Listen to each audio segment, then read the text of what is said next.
Hey everyone, welcome back. I'm Michael, and we're going to be getting right back into some more Reddit stories. If you enjoy the video, make sure to leave a like and subscribe. Now, without further ado, let's begin. This story was posted by a user named Academic Account in the True Off My Chest subreddit. The post is titled, "After my boyfriend died, I slept with his best friend and it's eating me alive." Earlier this year, my boyfriend ended his own life. Before he was found, he had been missing for several days. My mind has been stuck in an endless loop of what ifs ever since. It's exhausting. Like my brain won't let me accept that some things were outside my control. We had been together for about 4 years. He was only 26. About 2 months after he passed, I ran into one of his best friends, someone who was part of his extremely close friend group. Before everything happened, I'd always liked him. Not in a romantic way, he was just a great guy. He was always there for my boyfriend during his mental health struggles, even though he didn't always understand them. He knew sides of my boyfriend that I didn't. He understood the parts of him he only shared with his closest friends.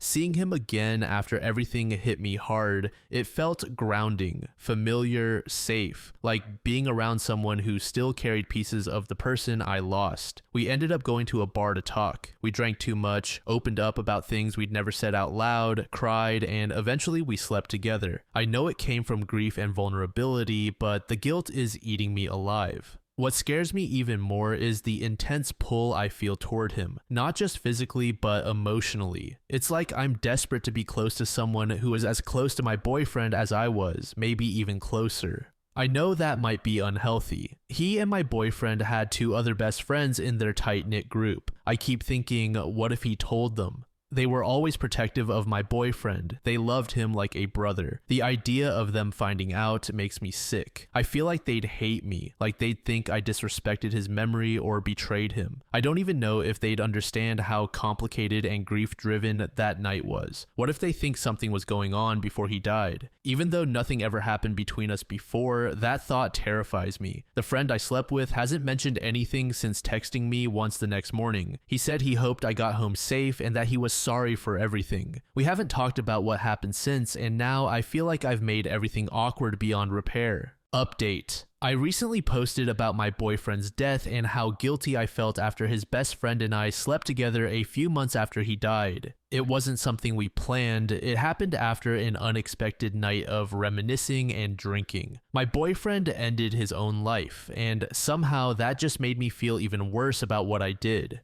Reading the comments on my last post pushed me to think more clearly than I have in months. People shared similar experiences, and I also received a lot of direct messages from others telling their own stories. It made me realize that what happened wasn't as unique or strange as I thought. I also came to understand that it wasn't some unforgivable or monstrous act. I still feel guilty about what happened, but not quite as guilty as before I posted. Surprisingly, it was the harsh, judgmental comments that helped me change my perspective the most. Despite how terrible I felt, I wasn't expecting so many people to treat it as if I'd committed a mortal sin. But none of them could actually explain why what we did was so terrible. Their reactions made me defensive, which in this case helped. I kept asking myself, why was it so bad? Why do I feel this way? No one was harmed, no one betrayed, and nothing happened while my boyfriend was alive. The guilt I felt was real, but the logic behind it wasn't.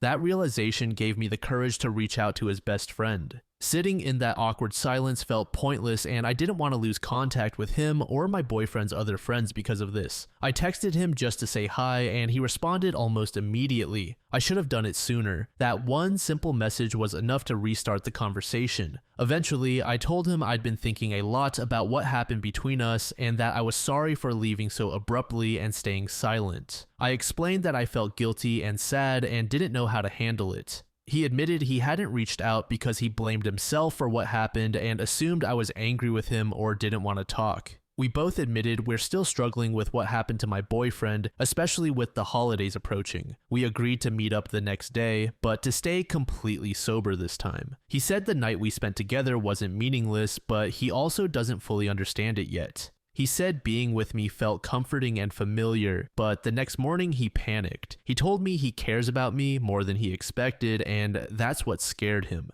He said he felt guilty about how close he felt to me, and even though he knows my boyfriend is gone, he still can't shake the feeling that he committed some kind of ultimate betrayal. He told me he doesn't want to lead me on, but he also doesn't want to pretend that there's nothing between us. He admitted he feels the same pull toward me but also feels guilty about it. Being around each other makes both of us feel closer to my boyfriend, his best friend, and that blurs everything. He said he doesn't want to hurt me, himself, or the memory of someone we both loved. I asked him if he told their other two close friends. I realized it was pointless to keep torturing myself, wondering if they knew. He didn't want to answer, but eventually he confessed that he had told them. He apologized and said he'd been overwhelmed with guilt, confusion, and panic, and that maybe he told them in part to punish himself. He said the other two friends weren't angry at me, but they're upset with him. They don't understand how it could have happened. I feel exposed and embarrassed. No matter what he says, I'm sure they're judging me for it, which might explain why I haven't heard from either of them since. I don't know if his friends will ever see me the same way again. 𝓬𝓴3𝓭 said, grief isn't linear. They were two consenting adults. This was way above Reddit's pay grade. 𝓬𝓴3𝓭 said, the comments judging this woman and the best friend are so strange to me. So many people are acting like if they died, they would somehow continue to have a claim on their still living partner who is just trying to figure out how to exist in a world without them. Sex is normal. Having sex with a friend isn't a crime, nor is it disrespectful to the late boyfriend. I get the sense those comments are coming from younger people, those who haven't actually experienced the pain of losing a partner and then having to keep living in that world without them.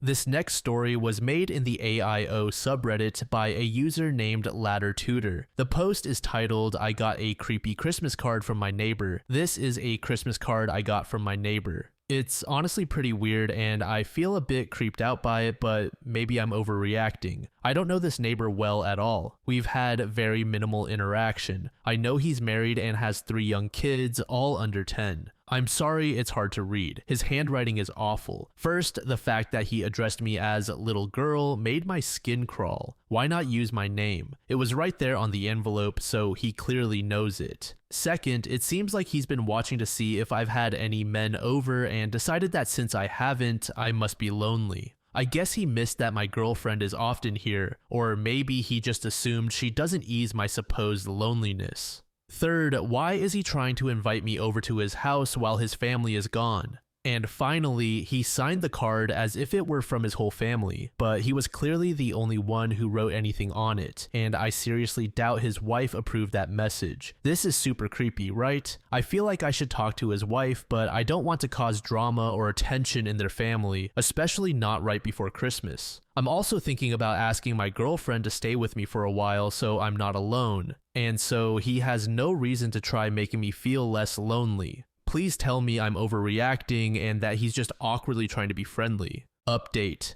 I waited most of the day for Dr. Creepy to leave for work and then went over to talk to his wife with my girlfriend. I asked her about the card and she said she was aware it had been sent out but hadn't read it herself. She seemed both shocked and confused, yet somewhat defensive throughout the conversation. I didn't feel like I could trust her, so I avoided making accusations and kept my comments focused on how uncomfortable the card made me feel. The first and biggest red flag was the handwriting. She said her husband doesn't ordinarily write in cursive and often struggles to remember how to form the letters. She showed me other cards he had written in his usual handwriting which were much more legible. My card was the only one he wrote in cursive. She couldn't think of any reason he would do that, other than, as she put it, a flight of fancy. There's only one reason I can think of. He wanted to be able to deny writing it if I confronted him directly, using the other cards as proof that the handwriting didn't match. We went through the letter together and she tried to explain what parts of it might have meant. Dear little red-haired girl, she said, was supposedly a harmless reference to Peanuts. Since the family had been watching those movies recently, it still felt really creepy to me. Regarding the part where he mentioned noticing that I don't have any men over, she said, we both think it's odd that a pretty young woman doesn't have a boyfriend, while my girlfriend was sitting right next to me. Instant dislike. About the invitation for me to come over during Christmas, she said it was meant for while the whole family was home. However, she's leaving with the kids this Friday for almost 2 weeks. She didn't really have an explanation for that. I told her I didn't feel comfortable going over while he was alone, and at least she agreed with that. I kept the card but sent her a picture of it. Like I said, I don't really trust her and I wanted to hang on to it as evidence in case he tries anything else. She said the part about him being lonely for Christmas was just him trying to empathize with me, pressing X to doubt. She said she would handle the situation with her husband, though she didn't say what that meant and didn't elaborate further. I don't have much faith that she'll do anything, given how she mostly tried to explain away the weirdness of the card. As for my personal safety, my girlfriend is staying with me for now. She brought some protection, pepper spray, a taser, and a crowbar, and said she's ready to crack some heads. While I appreciate her enthusiasm, I truly hope that won't be necessary. I've ordered a new security cameras which should arrive tomorrow, so I can set them up and monitor the house from my phone. I'll be going to my girlfriend's parents' house for Christmas, so at least I'll be away on the day he's likely to be the loneliest. Hopefully, there won't be much else to update.